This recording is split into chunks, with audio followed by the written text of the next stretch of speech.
आप जितने भ्रष्ट नेता 70 सालों में राज किया, उनकी जरा संपत्तियां देख लीजिए। पहले आदमी कमाता था, औरत घर में बच्चे संभालती थी। हमारे राहुल जी रैली क्यों निकाल रहे हैं महंगाई के खिलाफ? भारतीय जनता पार्टी के शासन में कम से कम फ्री मिल रहा है, इनको गौरवान्वित होना चाहिए। पहले आदमी कमाता था, औरत घर में बच्चे संभालती थी। बच्चों नमस्ते, मैं सौरभ सिंह गिरदाप प्रत्यक्षदर्शी समाचार में आपका स्वागत करता हूं। जैसा कि हम लोग जानते हैं, आज नरेंद्र मोदी जी का 72वां जन्मदिन है। 72वें जन्मदिन की उनको ढेर सारी बधाई। और आज हम बात करने वाले महंगाई पे। महंगाई मुद्दा है।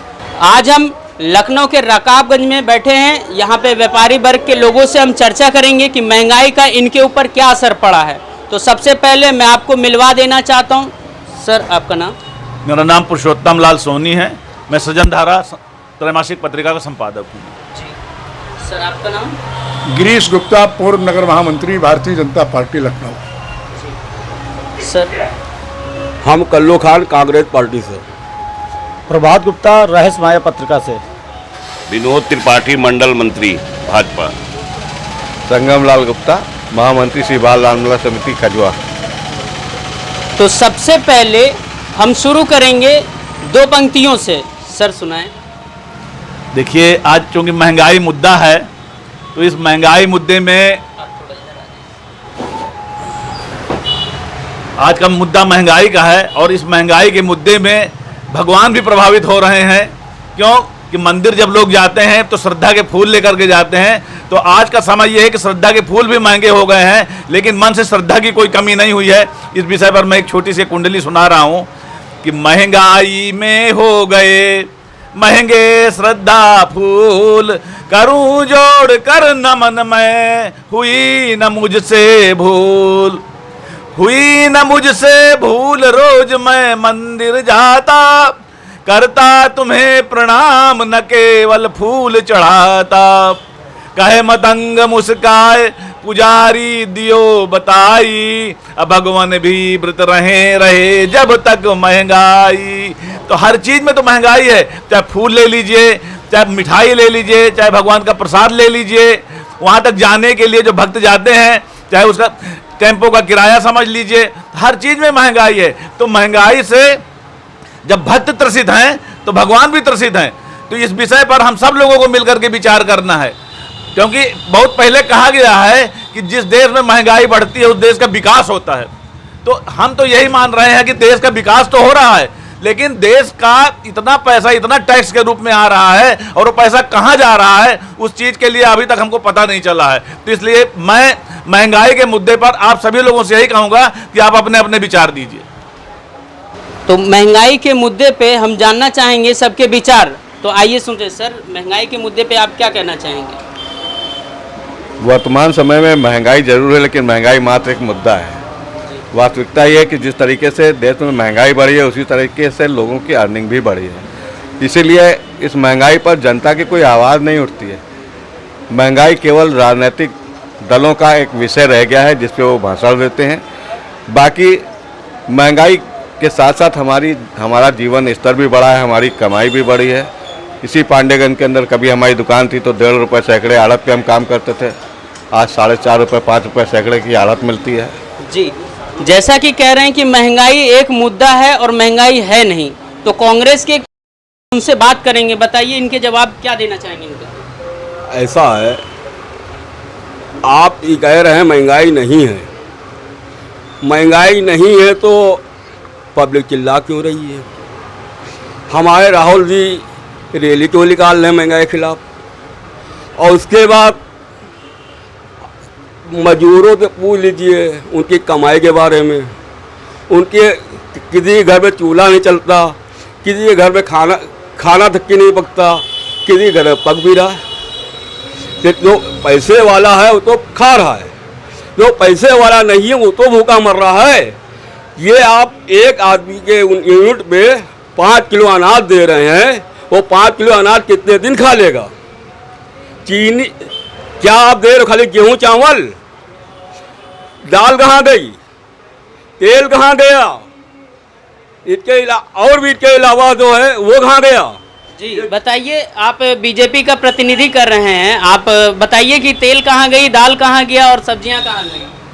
देखिए, इनकी ये सोच है, ये मानसिकता है, इसमें इन मानसिकता को हम परिवर्तन नहीं सकते हैं। दाल भी पूरे लखनऊ में भरी हुई है, गेहूं भी भरा हुआ है, और कांग्रेस के शासन में कभी किसी को फ्री नहीं मिला, और भारतीय जनता पार्टी के शासन में कम से कम फ्री मिल रहा है। इनको गौरवान्वित होना चाहिए, लेकिन ये सोच, इनकी सोच है वो विरोध मानसिकता की, उसी तरह प्रदर्शित कर रहे हैं। बताइए, कह रहे हैं कि फ्री मिल रहा है क्या? जो अन्य योजना थी वो राजीव गांधी द्वारा लाई गई थी, और उस पर जो राजीव गांधी जी लाए थे उस पर 2 रुपये चावल था और गेहूं 3 रुपये था, और उस हिसाब से जो है सबको मिलना था। महंगाई चरम सीमा पे है। आज परिवार के अंदर आपसी कलह उत्पन्न होता है, घरेलू महिलाओं से, पतियों से झगड़ा होता है। कई ऐसे नवयुवक हैं जो आत्महत्या करने पे मजबूर हैं, जो कि मीडिया की भी रिपोर्ट बार बार यही कह रही है कि महंगाई चरम सीमा पे पार हो चुकी है। जी, महंगाई चरम सीमा पार हो चुकी है, और इनका कहना है कि उसकी वजह से बहुत सारी लोग आत्महत्या कर रहे हैं। सर, इस बात पे आप क्या कहना चाहेंगे? कोई आत्महत्या नहीं कर रहा है। ये महंगाई सोनिया गांधी और राहुल गांधी की नीतियों के कारण है, जो इन्होंने मनमोहन सिंह को सिखाया। मनमोहन सिंह वित्त के आर्थिक मामलों के बड़े अच्छे जानकार थे, मगर वो जो बताते थे सोनिया उसका उल्टा करती थी, उसके कारण आज महंगाई है। अमूल 70 वर्षों तक कांग्रेस ने राज किया इस देश पे। शिक्षा में अमूल चूक परिवर्तन नहीं किया। कक्षा 1 से 5 तक की शिक्षा अलग होनी चाहिए थी, 5 के बाद टेक्निकल शिक्षा होनी चाहिए थी, जिससे हर बेरोजगार युवक अपनी रोजगार के लिए कोई साधन तैयार कर सकता। मगर ये कांग्रेस ने इस देश को 2G, 3G, 4G के मामले में भ्रष्टाचार कर करके, राहुल गांधी आज किस विश्वविद्यालय में या कहाँ नौकरी करते हैं, जो 500 हजार डॉलर के वो हैं, उनके पास संपत्ति कहाँ से आई? आप जितने भ्रष्ट नेता 70 सालों में राज किया, उनकी जरा संपत्तियां देख लीजिए। तो ये इसीलिए महंगाई है। ये आरोप लगा रहे हैं कांग्रेस पार्टी पे, तो आप इस पे क्या कहेंगे? देखिए, हर व्यक्ति की सोच अलग अलग है। यहाँ पर मुद्दा महंगाई का है। महंगाई क्यों कारण से बढ़ रही है, हमें इस विषय पर विचार करना है। तो देखिए, लोगों के पास रोजगार नहीं है। पहले जिन लोगों को जो कंपनियों में नौकरी करते थे, कोरोना के बाद से जो स्थितियाँ आई हैं उसमें काफ़ी परिवर्तन हो गया है। विदेशों में जो लोग नौकरी करते थे वहाँ से भगा दिए गए, तमाम छटनी हो गई। छटनी के बाद किसी को नौकरी नहीं मिली। जिन लोगों को 50-50, 60-60 हज़ार रुपये वेतन मिलता था, वो 15-15 हज़ार में काम कर रहे हैं। तो उनका जो लिविंग अप स्टैंडर्ड है वो ये तो डाउन हो गया। दूसरा, जब से कोरोना चला है, मनरेगा वाला काम बिल्कुल बंद कर दिया गया है। तो अगर फ्री फंड में अगर गेहूँ दाल चावल दिया जा रहा है तो सरकार कोई एहसान नहीं कर रही है उसमें, इसलिए कि जब अगर नहीं होगी तो अराजकता फैल जाएगी। भाई, गरीब आदमी, आप उसको काम भी नहीं मिल रहा है, मनरेगा भी आपने बंद कर दिया है, उसको लेबर भी कोई देने के लिए तैयार नहीं है। जब आदमी के पास काम ही नहीं है तो क्या करेगा? तो मजबूरी पड़ रही है। अब वैसे तो आप कहते भाई फ्री की रेवड़ी बांट रहे हैं, तो फ्री की रेवड़ी या फ्री के जो अनाज दे रहे हैं, ये रेवड़ी फ्री की नहीं बांटी जा रही है। सर, मैं आपको ये बात बता रहा हूँ। बात उसकी है कि जो एक पक्ष कर रहा है और दूसरे पक्ष पर उसको आवाज उठाई जा रही है। मैं इसका पक्षधर नहीं हूँ। जनता का पैसा है, जनता के पास में भाई गरीबी और अमीरी की खाई को पाटने के लिए हमें कुछ ना कुछ तो करना पड़ेगा ना। तो वो जैसे कहते एडमिनिस्ट्रेशन में हमें कहाँ पर कितनी ढील देना है, कहाँ पर सख्त करना है, तो हर आदमी तो टैक्स पेयर नहीं है। मोदी जी भी कहते हैं कि हमारे यहाँ मुश्किल से 5 से 10% लोग टैक्स पे करते हैं, और सही बात भी है। भाई, टैक्स कौन पे करेगा? जिसकी आमदनी होगी, टैक्स लायक होगी, वही तो टैक्स देगा। जिसकी आमदनी ही नहीं है, अब हमारे पास 80% जनता ग्रामीण में है।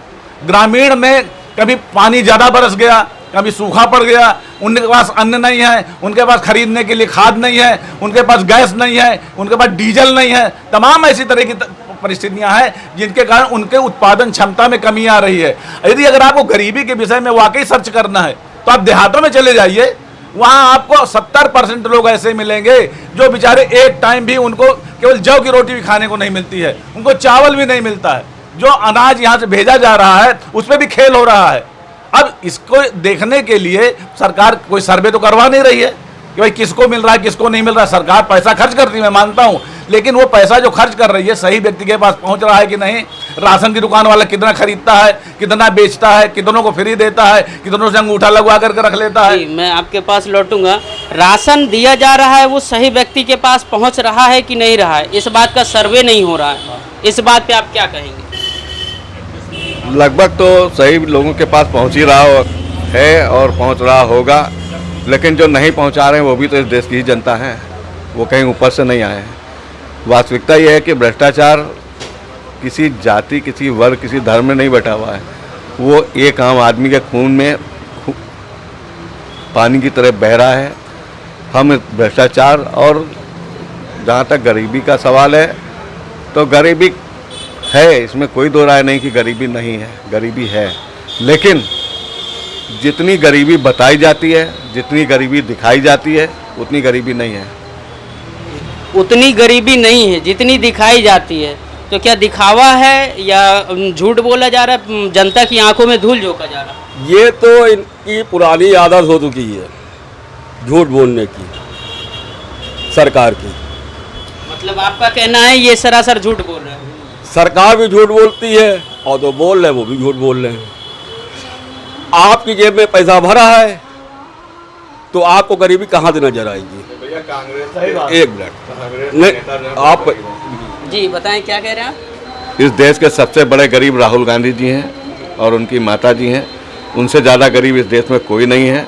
वास्तविकता ये है, संसद जाते हैं तो फटा हुआ कुर्ता पहन के जाते हैं, गरीबों के साथ बैठकर खाना खाते हैं, और वास्तविकता है यही गरीबी है कि हम गरीबी के नाम पर दिखा रहे हैं, हम बेरोजगारी के नाम पर दिखा रहे हैं। हम एक बात आपसे पूछना चाहते हैं, आज से 40 साल पहले की ज़िंदगी में अगर आप जाइए तो इस देश में आदमी कमाता था और एक आदमी कमाता था, पूरा घर खाता था।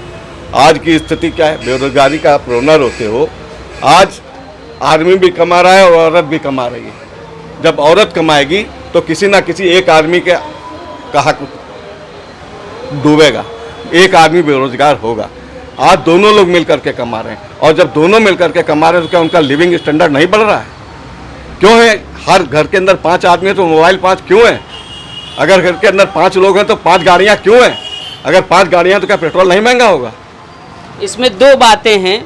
एक तो इन्होंने कहा कि 2 लोग कमाते हैं इस वजह से बेरोजगारी है, तो इस पर आपकी क्या प्रतिक्रिया? हमारा ये कहने का मतलब नहीं कि 2 लोग कमाते हैं इसलिए बेरोजगारी है। हमारा सिर्फ कहने का मतलब ये है कि रोजगार जितनी स्थिति में आप जिस स्तर पे आप मांगना चाह रहे हो, आप ये भी देखो कि सरकार ने पहले आप एक आदमी कमाता था, आज उसी को आपने बांट दिया।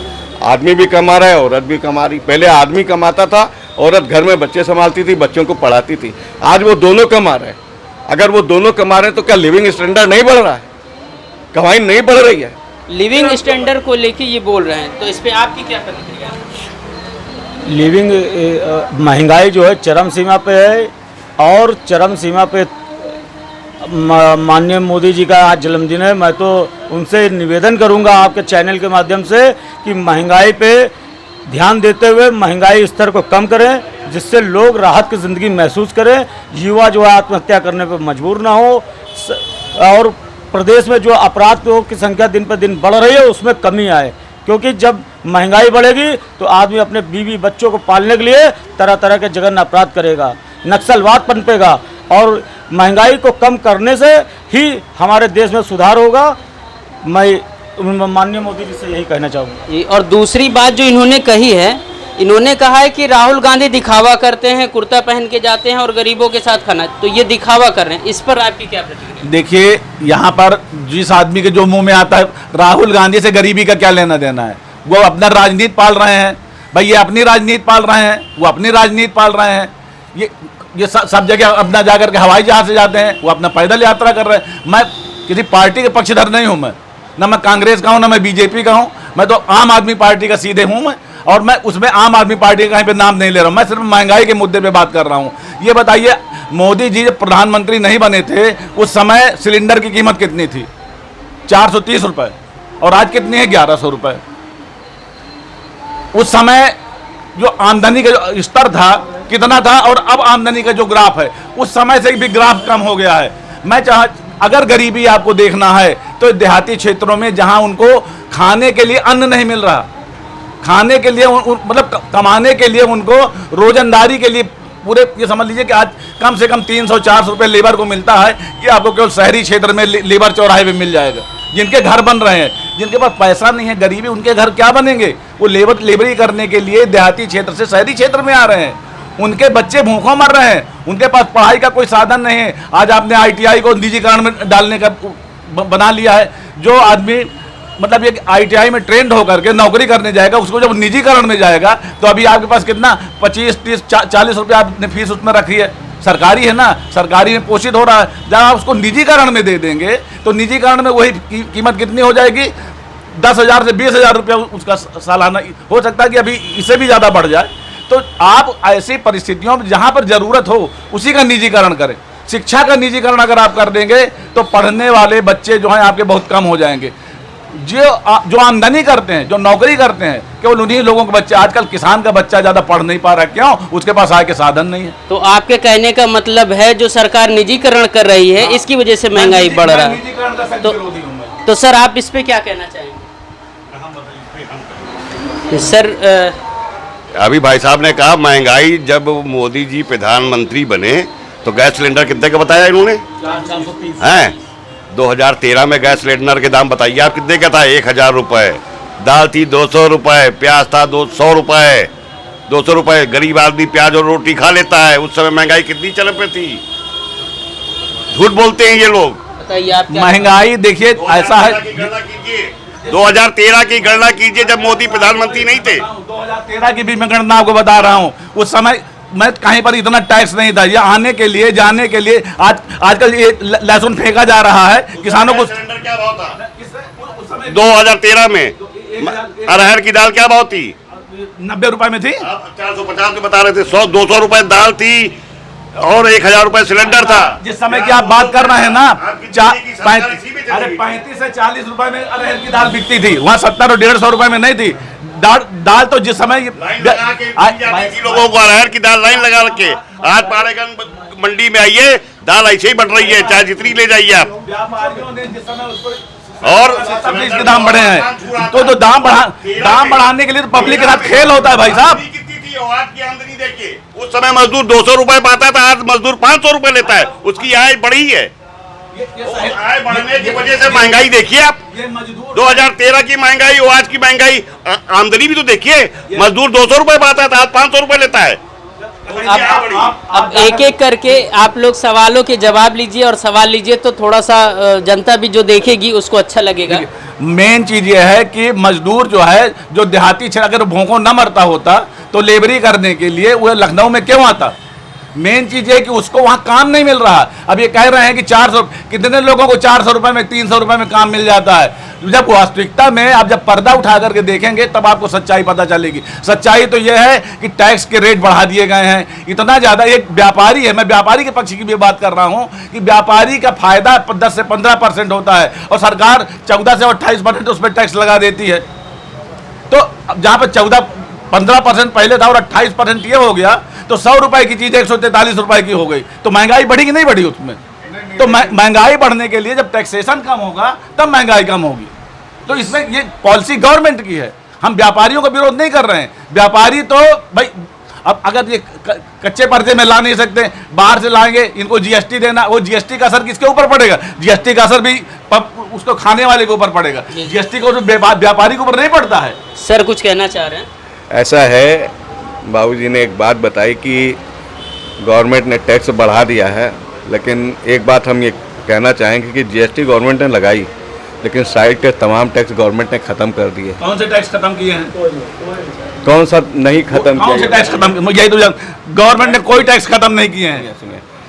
गवर्नमेंट ने टैक्स खत्म किए। और एक बात, और दूसरी बात, भ्रष्टाचार कम हुआ। क्यों? जीएसटी के अंदर मैं व्यापार कर रहा हूँ, मैं आपको बताता हूँ। वैट के अंदर हम टैक्स भी देते थे और साल में केस कराने जाते थे। कोई सेल टैक्स अधिकारी बिना 10,000 15,000 जैसा हमारा वो होता था टर्नओवर, उस हिसाब से बिना रिश्वत लिए केस नहीं करता था और बिना वहाँ जाए केस होता नहीं था। आज की डेट ये है कि हमको एक बार भी नहीं, जब से जीएसटी लगा है, जब से हमको सेल टैक्स ऑफिस आज तक नहीं जाना पड़ा, अपने आप केस हो जाता है। वो पैसा जो हम वहाँ देते थे वो कहाँ गया? वही पैसा कुछ रूप में अगर सरकार को जा रहा है तो हमें एतराज़ नहीं है। सरकार हमको सुविधा दे रही है कहीं ना कहीं। आज अगर ये कोविड का प्रकोप आया देश के अंदर, अगर ये सरकार नहीं होती तो अमेरिका की क्या स्थिति थी ये देखने वाली है। नरेंद्र मोदी को चाहे जितना लोग गाली दे लें, लेकिन जिस हिसाब से जो उन्होंने मैनेजमेंट किया है उस हिसाब से देखिए हमारे यहाँ कैजुअलिटी बहुत कम हुई। हमें पैसा देने में, व्यापारी टैक्स देने में कभी नहीं चुकता। देता कौन है? देता तो व्यापारी है। कौन देता है? कोई आप बताइए, एक सेकंड सुन लें पहले। देता तो व्यापारी है, और व्यापारी आवाज़ नहीं उठाता महंगाई के खिलाफ। क्यों? क्या महंगाई हमारे लिए नहीं होती है?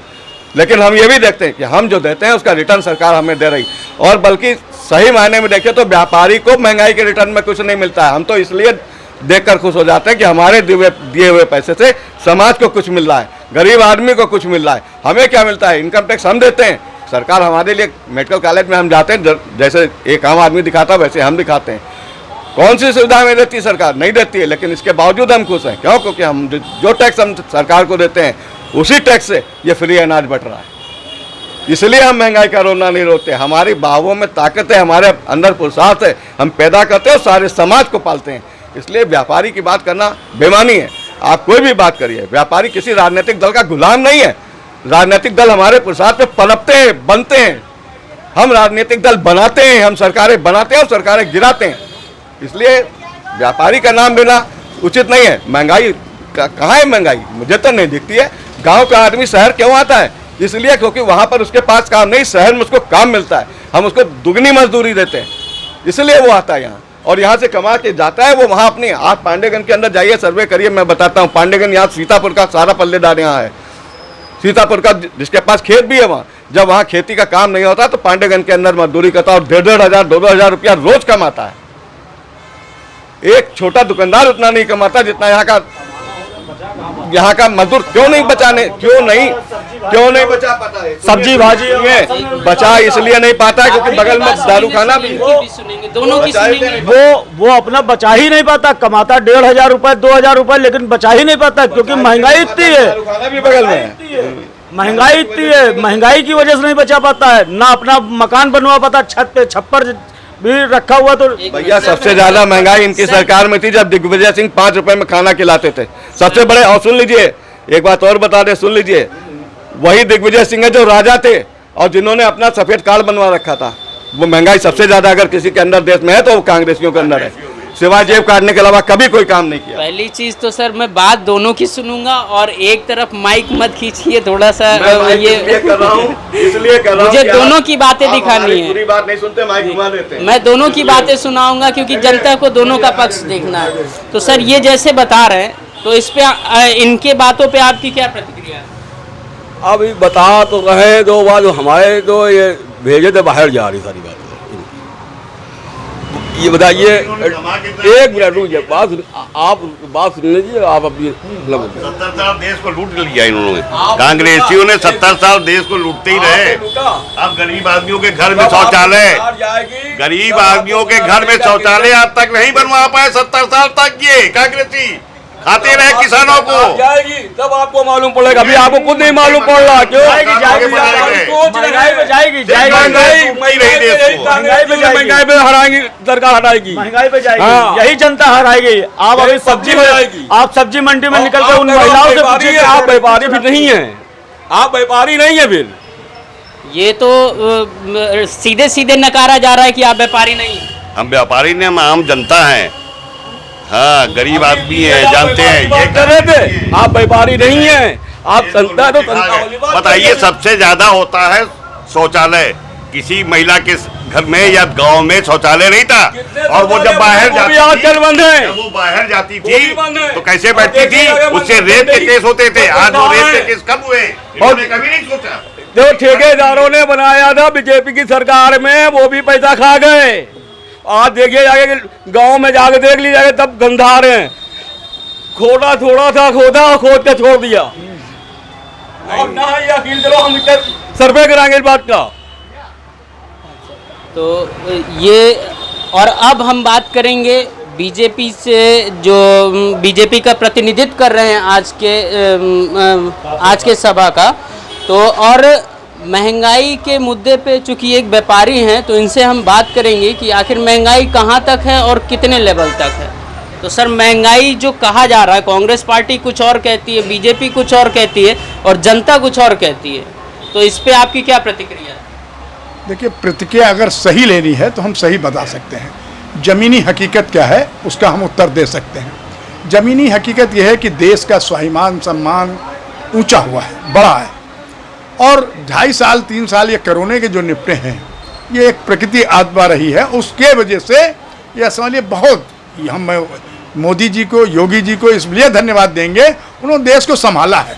और संभालते, जब कोई पहिया बिगड़ जाती है ट्रेन की, जब बिगड़ती है तो उसको संभालते कुछ समय लगता है। अब किसी भी राजनीतिक पार्टियों के पास कोई मुद्दे नहीं, मुद्दे विहीन हो गए हैं, तो इसलिए वो महंगाई का एक स्तर होता है कि कहाँ महंगाई, गरीब मजदूर वो भी काम कर रहा है, व्यापारी वो भी काम कर रहा है, किसान वो भी कर रहा है, ऑनलाइन सिस्टम वो भी काम कर रहे हैं, सभी लोग तो काम कर रहे हैं। अगर काम न करते तो कैसे व्यापार चलता? और इन्हीं व्यापारियों के दम से सरकारें बनती बिगड़ती। तो इन स्थितियों में महंगाई का जो रोना है, इनके पास कोई मुद्दा विहीन है, मुद्दे हैं नहीं, किसी भी राजनीतिक पार्टियों के पास कोई मुद्दा नहीं है, मुद्दा विहीन है, इसलिए महंगाई कह रहे हैं। हम कहते हैं देश का स्वाभिमान बड़ा है। हम मोदी जी के चरणों में प्रणाम करते हैं आज के जन्मदिन के अवसर पर, इसलिए प्रणाम करते हैं कि उन्होंने देश को संभाला है। भारत एक सबसे बड़ा देश है। इतना संभाला है, नोटबंदी करके तो एक एक महिला के जेब से पैसा निकाल लिया।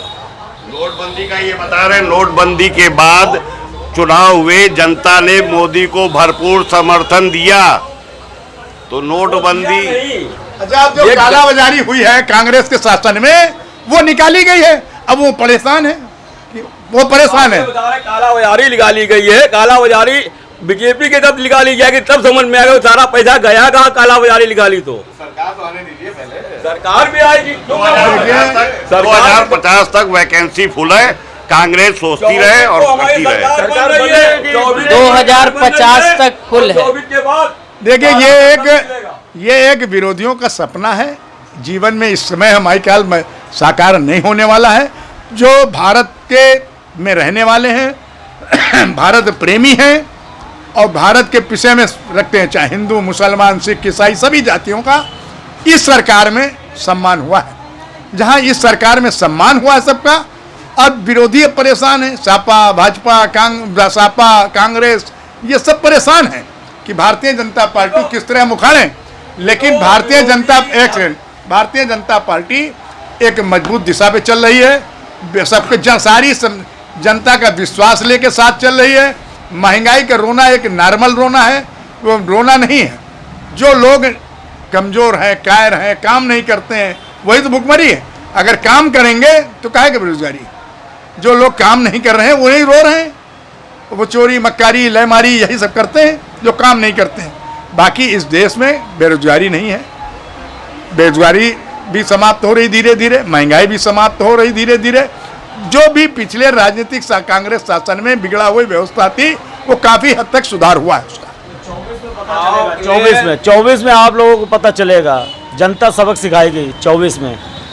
ये ऐसा है, जब से ये नोटबंदी हुई, नोटबंदी के बाद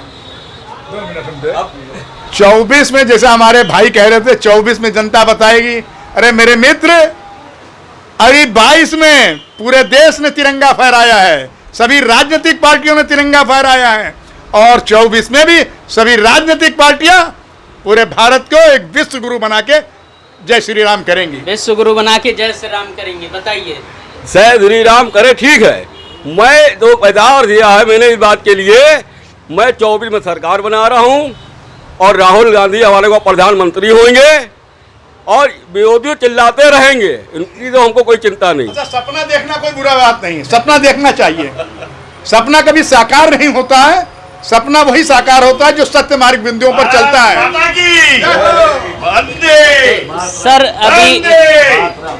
सर अभी एक बात बोलना चाह रहे थे, सर बताएं क्या आप कहना चाह रहे हैं? मैं ये कह रहा हूँ कि जो महंगाई है, महंगाई को कम किया जा सकता है, और कम करने का तरीका यही है कि जो रेट ऑफ टैक्सेस हैं उनको कम कर दिया जाए, जिससे उसका लाभ व्यापारियों को भी मिलेगा और आम जनता को भी मिलेगा। ज़्यादा मतलब ओवर टैक्सेस हो जाने की वजह से थोड़ी सी दिक्कतें हैं।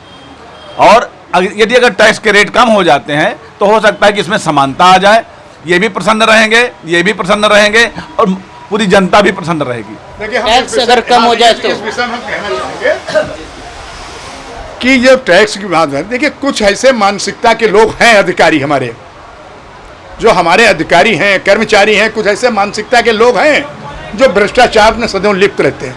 ये भारत सरकार, उत्तर प्रदेश सरकार इन जो भ्रष्टाचारियों के खिलाफ लगाम कस रही है, ये एक अच्छा उदाहरण है, अच्छा संकेत है। इस संकेत से महंगाई घटेगी। ऐसा है, ये हम जो राजेंद्र नगर कूड़ा घर है, ये जिस बॉर्डर बने हुए हैं वहाँ एक्सीडेंट बहुत होते हैं, ये जिस बॉर्डर हटाया जाए। मैं इस सरकार से कहता हूँ ये नगर निगम इसको हटवा दे। इसके लिए हम भी आगे बात करेंगे कि आपका जो ये है इसका कुछ उचित निदान निकाला जाए, क्योंकि उसको लगाने के पीछे कारण है। क्योंकि उधर से गाड़ी आएगी और इधर से जाएगी, दोनों आपस में टकराएगी और जाम की समस्या होगी। हाँ, तो उसका जो है उचित रास्ता निकाला जाएगा। तो आप देख रहे थे महंगाई पे डिबेट, जो कि हमारे व्यापारी वर्ग के कुछ भाई थे और कांग्रेस पार्टी के प्रतिनिधित्व कर रहे थे, और एक जो पत्रकारिता सृजन धारा हिंदी त्रैमासिक का संपादक, मां सृजन धारा जो पत्रिका चलती है उनके संपादक थे। तो ऐसे ही खबरों के लिए आप बने रहिए हमारे साथ, आपसे फिर मुलाकात होगी। प्रत्यक्षदर्शी समाचार में जुड़े रहने के लिए धन्यवाद।